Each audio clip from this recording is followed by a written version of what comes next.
Small business owners are feeling the heat, like many South Australians ahead of this month's state election. Energy bills keep growing. Some of them have been pledging support to One Nation in protest. It's not just people are disappointed in the Liberal Party, people are also angry at what the Labor Party's done. Adelaide pizzeria owner Rocco DeAngelis is running for One Nation in the seat of Colton.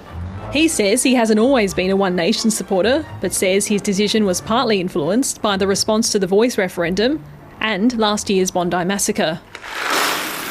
The housing crisis is also a motivation. Madam? He and his wife fear the chance of their children owning their own home is quickly evaporating. 800,000, a million. Impossible. They worry that could threaten their family values. I don't want them to, because they can't afford to live here, to have to move goodness knows where. So your grandmother was Croatian. Helping Rocco DeAngelis out with his campaign is university student and One Nation volunteer Angus Organ.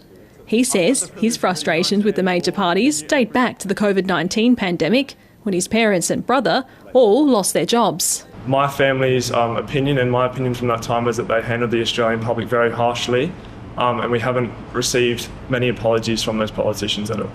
Rocco DeAngelis and Angus Organ's experiences are reflective of many Australians who may be turning to One Nation for the first time this election.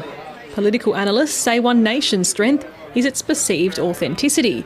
And while it's unlikely to detract from Labor support, it could split the Liberal vote. One Nation are in second place. Whether that actually bears out on the day, who knows? But either way, I think we're going to see One Nation very close to the same primary vote as the Liberal Party. According to political analyst Josh Sunman, the high cost of living and housing crisis are issues that have brought new life into Pauline Hanson's 30-year anti-immigration stance. I believe we are in danger of being swamped by Asians. What One Nation is doing is offering very simplistic solutions to those problems, scapegoating migrants. The party hasn't shied away from highly controversial views. South Australian leader Corey Bernardi backed Pauline Hanson's recent comments that there are no good Muslims and stood by his own past statements linking gay marriage to bestiality.